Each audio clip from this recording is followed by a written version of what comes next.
بسم اللہ الرحمن الرحیم۔ السلام علیکم ناظرین۔ یوں تو اللہ تعالیٰ نے جنت انسانوں اور بالخصوص مسلمانوں کے لیے بنائی ہے، لیکن بعض روایات کے مطابق تاریخ میں کچھ ایسے جانور بھی گزرے ہیں جو کہ اللہ رب العزت کے مقرب بندوں کی نسبت سے جنت میں داخل ہوں گے۔ وہ 10 جانور کون سے ہیں جو کہ جنت میں جائیں گے؟ نمبر 1، القصوہ، حضور صلی اللہ علیہ وسلم کی اونٹنی۔ نبی کریم صلی اللہ علیہ وسلم نے اس اونٹنی کے اوپر سوار ہو کر مدینے کی طرف ہجرت فرمائی تھی۔ نبی کریم صلی اللہ علیہ وسلم کو اس سے بہت محبت تھی۔ یہی وہ اونٹنی ہے جس کے اوپر سوار ہو کر نبی کریم صلی اللہ علیہ وسلم نے جبل رحمت سے حجۃ الوداع کا خطبہ دیا تھا۔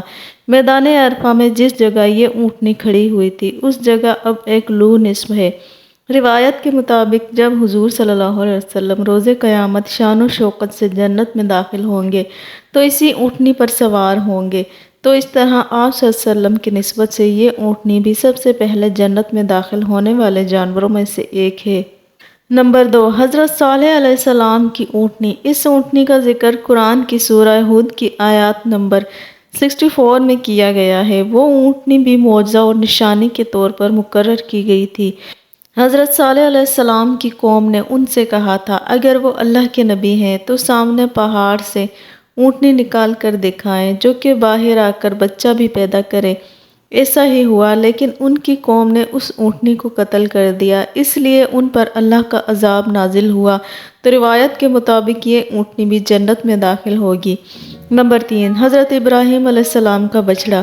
روایت کے مطابق حضرت ابراہیم علیہ السلام کے پاس اللہ کے 2 فرشتے تشریف لائے۔ انہوں نے انہیں بیٹے کی بشارت دی اور حضرت لوط علیہ السلام کی قوم پر عذاب کا حکم سنایا، کیونکہ وہ دونوں فرشتے انسانوں کی شکل میں بطور مہمان آئے تھے، اس لیے ان کی تواضع کے لیے حضرت ابراہیم علیہ السلام نے بچڑا ذبح کیا اور ان کو کھانا پیش کیا۔ تو اس بچڑے کے بارے میں بھی کہا جاتا ہے کہ وہ بھی جنت میں جائے گا۔ نمبر 4، حضرت اسماعیل علیہ السلام کا مینڈا۔ اللہ تعالیٰ نے جب حضرت ابراہیم علیہ السلام کو خواب میں حضرت اسماعیل علیہ السلام کو ذبح کرنے کا حکم دیا تو حضرت اسماعیل علیہ السلام نے حکم ربی کے آگے سر جھکایا اور اللہ کی راہ میں قربان ہونے کے لیے لیٹ گئے، تو اس وقت اللہ کے حکم سے ان کی جگہ ایک مینڈا آ گیا جس نے حضرت اسماعیل علیہ السلام کو محفوظ فرمایا، اور حضرت ابراہیم علیہ السلام نے اسے جب قربان کیا تو اس مینڈے کے بارے میں بھی کہا جاتا ہے وہ مینڈا آیا بھی جنت سے تھا اور وہ جائے گا بھی جنت میں۔ نمبر 5، حضرت موسیٰ علیہ السلام کی گائے۔ اس گائے کا ذکر قرآن مجید میں بڑی تفصیل کے ساتھ سورہ بقرہ میں موجود ہے۔ بنی اسرائیل کے لوگوں نے ایک قتل کر دیا تو موسیٰ علیہ السلام نے اللہ کے حکم سے ان کو ایک موٹی تہذیب پیلی گائے ذبح کرنے کا کہا، اور اس گائے کے گوشت کا ایک ٹکڑا اس لاش پر مارا گیا۔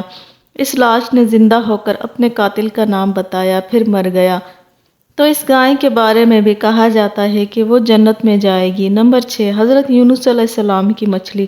حضرت یونس علیہ السلام اپنی قوم کو عذاب کا بتا کر وہاں سے چل دیے۔ راستے میں ایک کشتی میں سوار ہوئے تو طوفان آ گیا، کشتی ڈوبنے لگی۔ اس وقت رواج یہ تھا کہ اگر کوئی بھاگا ہوا غلام کشتی میں ہوتا تو اس کو کشتی سے پھینک دیا جاتا تھا، تو کشتی ڈوبنے سے بچ جاتی تھی۔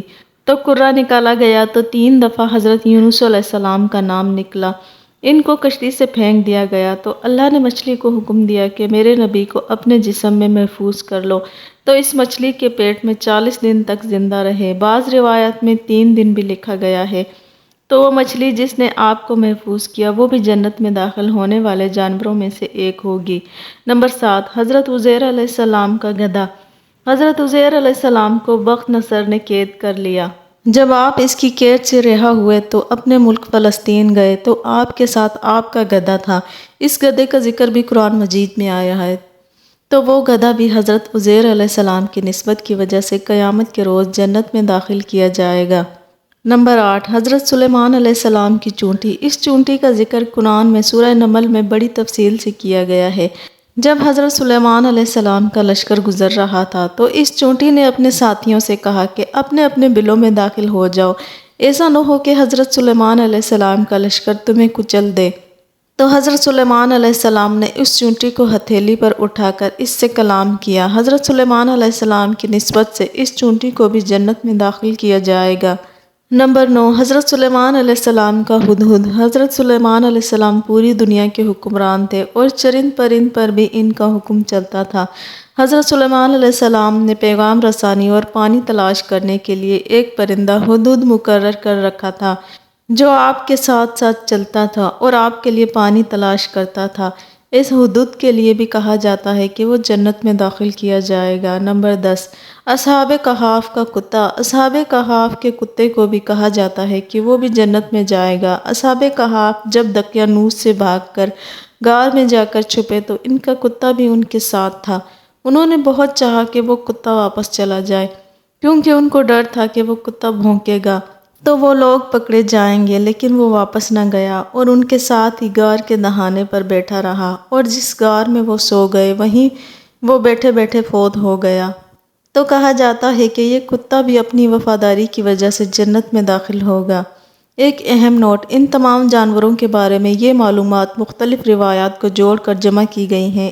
اس کا ذکر کسی مستند احادیث میں نہیں ملتا۔ یہ 10 جانوروں کا ذکر قرآن مجید میں بھی کیا گیا ہے۔ اس کے علاوہ روایت میں بھی اس کا ذکر کیا گیا ہے۔ ناظرین، ویڈیو کو لائک کریں۔ اسی طرح کی اسلامک ویڈیو دیکھنے کے لیے ہمارے چینل اسلام جنت ہے کو سبسکرائب کریں۔